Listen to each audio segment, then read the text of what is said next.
Hello everyone, Impulse Kid 86 here with another follow-up on my thoughts on the live-action Dragon Ball movie. The movie at this point is less than 6 months away. If you're in Japan, you only have to wait until the 13th of March 2009, while it hits the rest of the world later that year on April 10.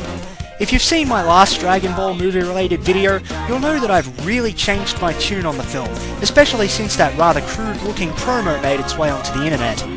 Ever since I started being supportive of this film, I've copped a great deal of shit from websites that thankfully aren't YouTube, and I'm back once again to make my voice heard. I'll once again start off with the complaints about Justin Chatwin being cast as Goku. I've had people label me as racist simply for not blindly agreeing with the masses that Goku should be played by an Asian.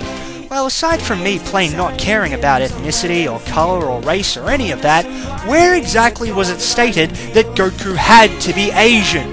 The reason I ask this is because one of the most prominent anti-Chatwin arguments is that Goku should be played by an Asian because his name is Asian. Grasping for straws much? Guess what, folks? Goku is a Saiyan, or Saiyajin if you're a fan of the Japanese dub. He's an alien from another planet. He crash-landed on Earth, and an Asian man happened to find him and give him an Asian name. It's just like when Martha and Jonathan Kent adopted Kal-El from Krypton when he crash-landed on Earth. They gave him an Earth-based name. To further my point, I myself am part Japanese, part Australian, and yet my actual real-life name is of Celtic origin. It's a general assumption that Goku is Asian, and as I've just proven, just because Goku has an Asian name doesn't automatically make him Asian. From a real-world perspective, the people working on this film, or any film for that matter, will cast whoever they feel is fit to play the character that the actor is auditioning for. And there are even cases where a specific actor is requested for a certain role. Whatever the circumstance, Justin Chatwin, who happens to be a white guy, is playing Goku. And while I do make an effort to respect people's opinions, I feel that all the bitching and moaning about this has just gone on for long enough. Moving on to all the complaints about how the storyline of this film is changed so drastically from the anime. I got 3 Dragon Ball movies listed here that diverge drastically from the typical Dragon Ball storyline, and yet are still called Dragon Ball. Curse of the Blood Rubies, originally released in Japan in 1986. The story revolves around a corrupt king who is terrorizing villagers and forcing them to dig up magical blood rubies in an effort to satiate his immense hunger. When that fails, he starts hunting the Dragon Balls to accomplish that same goal. Meanwhile, a little girl named Penny asks for help from Goku and Bulma, who are also seeking the Dragon Balls to restore the king to normal and in turn save her village. The Magic Begins, made and released in China in 1989. The Magic Begins is a live-action version of Curse of the Blood Rubies. However, there are big changes present here as well. Firstly, the king in this film is evil and wants to uncover the 7 Dragon Pearls to achieve world domination. All of the characters were renamed. Puar was replaced with a wisecracking cockatoo named Miss Snow White, and Oolong is replaced with a shape-shifting human named Piggy. Finally, The Path to Power, an animated film released in 1996 to celebrate Dragon Ball's 10th anniversary, is yet another retelling of Dragon Ball, loosely based on the beginning of that series. Aside from utilizing the same animation style seen in Dragon Ball GT, the Red Ribbon Army stand in for Pilaf and his goons, who are absent in all 3 films.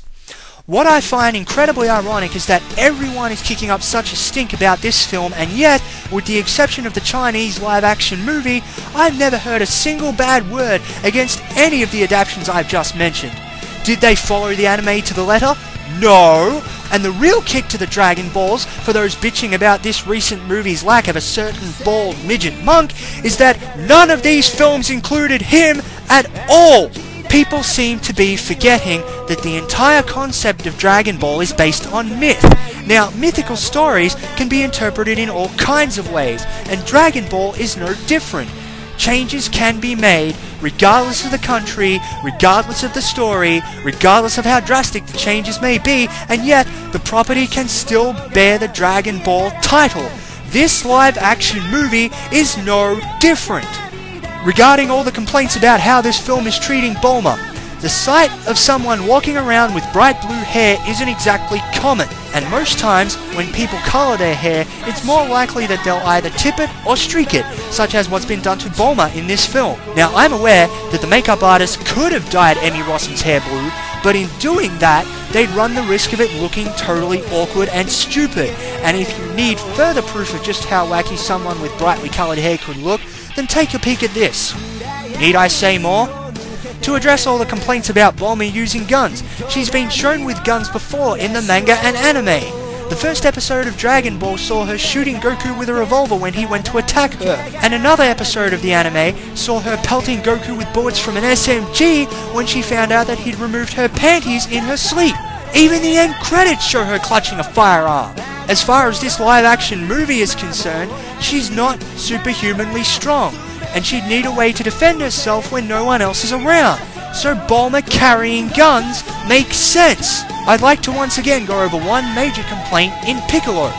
It's been firmly established that Piccolo is going to have pale skin in this film, as the leaked promo has shown. However, like I said in my last video, just because he has pale skin in the promo doesn't mean his skin will be pale throughout the entire film. And of course, as James Masters has confirmed, he will indeed be green in the film. Have any of you ever seen Return of the Jedi? Look how ghastly white Darth Vader's skin is there. That's what happens when you spend X amount of years away from sunlight. Once again, as I said, Piccolo will be green in the film. If you need further proof, then check this out. Yes, I'm aware that it's a very pale green, but it's still green. This photo has not been photoshopped in any way, and if you don't believe me, check the description for the video. Now, to clarify my stance on this movie once and for all, I don't like the idea of a live-action Dragon Ball movie any more than the rest of you do. Truth be told, I'd hate it even more if they tried to make it look exactly like the anime, down to the last detail, because then it would just look ridiculous. If a Dragon Ball movie were to have a chance of being faithful to the anime without actually being anime, it would have to be CG.